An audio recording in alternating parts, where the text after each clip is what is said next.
Hello friends, ನಾನು ನಿಮ್ಮ ಪ್ರೀತಿಯ ಗೆಳೆಯ ಮಹೇಶ್ ಕೊಮ್ಮೆರಳ್ಳಿ. ಇದು ಎಲ್ಲ ಫೋಟೋಗ್ರಾಫರ್, ಇಡೀ ಕರ್ನಾಟಕ, ಇಂಡಿಯಾ ಎಲ್ಲಿ ಫೋಟೋಗ್ರಾಫರ್ ಇದೆ ಅವರ ಮುಖದಲ್ಲಿ ಸಂತೋಷ ತರುವಂಥ ಒಂದು ಸುದ್ದಿನ ಸುಪ್ರೀಂ ಕೋರ್ಟು ನಿನ್ನೆ ಕೊಟ್ಟಿದೆ. ಅದೇನಪ್ಪ ಅಂತಂದರೆ, ಯಾವುದೇ ಕಾರ್ಯಕ್ರಮ ಆಗಲಿ, ಒಂದು ಮದುವೆ ಆಗಲಿ, ಸೀಮಂತ ಆಗಲಿ, ನಿಮ್ಮ ಫೋಟೋಗ್ರಫಿ ಏನು ಯೂಸ್ ಆಗ್ತದೆ ಅದೆಲ್ಲ ಇದನ್ನೂ ನೀವು 2 ತಿಂಗಳಲ್ಲಿ ಈಸ್ಕೋಬೇಕು ಅನ್ನೋವಂಥ ವಿಚಾರ ಕೇಳಿ ಎಲ್ಲ ಫೋಟೋಗ್ರಾಫರ್ ಮಕ್ಕಳಲ್ಲಿ ಖುಷಿ ಕಾಣ್ತಾ ಇದೆ. ಯಾಕಪ್ಪ ಅಂತಂದರೆ, ಒಬ್ಬೊಬ್ಬರು ಹಿಂದಿನ ಕಾಲದಲ್ಲಿ ಮತ್ತು ಈಗ ರೀಸೆಂಟಾಗೂ ನಡೀತಾ ಇದೆ.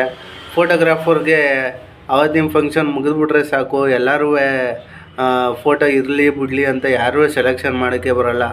ಅದರಿಂದ ಫೋಟೋಗ್ರಾಫರ್ಗೆ ತುಂಬ ಜೀವನದಲ್ಲಿ ಸಿಗೋದು ಒಂದು ವರ್ಷದಲ್ಲಿ 6 ತಿಂಗಳು ಸೀಸನ್ ಸಿಗ್ತದೆ. ಆ 6 ತಿಂಗಳಲ್ಲಿ ಮಾಡುವಂಥ ಆರ್ಡ್ರುಗಳ್ನ ಇವರು 4 ವರ್ಷ 5 ವರ್ಷ, ಒಬ್ಬೊಬ್ಬರು ಮಕ್ಕಳುಗಳಾದ್ರೂ 2-3 ಮಕ್ಕಳಾದ್ರೂ ಇನ್ನೂ ಈಸ್ಕೊಳಕ್ಕೆ ಬರೋದಿಲ್ಲ.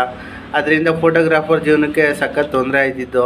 ಈ ವಿಚಾರ ನೋಡಿ ಎಲ್ಲರೂ ಫೋಟೋಗ್ರಾಫರ್ ಇದರಲ್ಲೂ ಮುಖದಲ್ಲಿ ಸಂತೋಷ ಕಾಣ್ತಾ ಇದೆ. ಇನ್ನೊಂದು ಏನಪ್ಪ ಅಂದರೆ, ಈಗ ನಾವು ಸಿಸ್ಟಮ್ ಮೇಂಟೈನ್ ಮಾಡ್ತೀವಲ್ಲ, ಕಂಪ್ಯೂಟ್ರು, ಹಾರ್ಡ್ ಡಿಸ್ಕು, DVD ಇವೆಲ್ಲ ಏನಂದರೆ ವೈರಸ್ ಅಟ್ಯಾಕ್ ಆಯಿತು ಅಂತಂದರೆ ಯಾವುದೂ ಓಪನ್ ಆಗೋಲ್ಲ, ಏನಿಲ್ಲ. ಅದರಿಂದ ಕ್ಲೈಂಟ್ಗೂ ಬೇಜಾರಾಯ್ತದೆ, ನಮಗೂ ಬೇಜಾರಾಯ್ತದೆ. ಅದರಿಂದ ಆದಷ್ಟು ನೀವು ಬೇಗ ಇಸ್ಕೊಂಡು ನಿಮ್ಮ ಮೆಮೊರಿಗಳನ್ನ ನೀವು ಸೇವ್ ಮಾಡಿಕೊಡಿ. ಯಾಕಂದರೆ ಆವತ್ತು ಫಂಕ್ಷನ್ ದಿನ ಕಷ್ಟಪಟ್ಟು ಫೋಟೋಗ್ರಾಫರ್ ಎಲ್ಲನೂ ಕ್ಯಾಪ್ಚರ್ ಮಾಡಿ ಫೋಟೋಸ್ ತೆಗ್ದು ನೀಟಾಗಿ ಮಡಗಿರ್ತಾರೆ.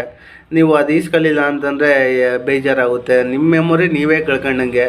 ಯಾಕಂದರೆ ಮಕ್ಕಳುಗಳು ನೋಡೋಕ್ಕೆ ನಮ್ಮ ಅಪ್ಪ ಆ ಥರ ಇದ್ದ, ಈ ಥರ ಇದ್ದ ಅಂತ ಹೇಳ್ಕೊಳಕ್ಕೆ ಇರೋದು ಫೋಟೋ ವಿಡಿಯೋ ಒಂದೇ ಇರೋದು. ಅದರಿಂದ ನೀವು ಆದಷ್ಟು ಬೇಗ ಇಸ್ಕೊಂಡು ನಿಮ್ಮ ಲೈಫ್ನ ಸಂತೋಷದ ಕ್ಷಣಗಳನ್ನ ನೋಡಿ ಅಂತ ಹೇಳಲಿಕ್ಕೆ ಇಷ್ಟಪಡ್ತೀವಿ. Okay, bye friends.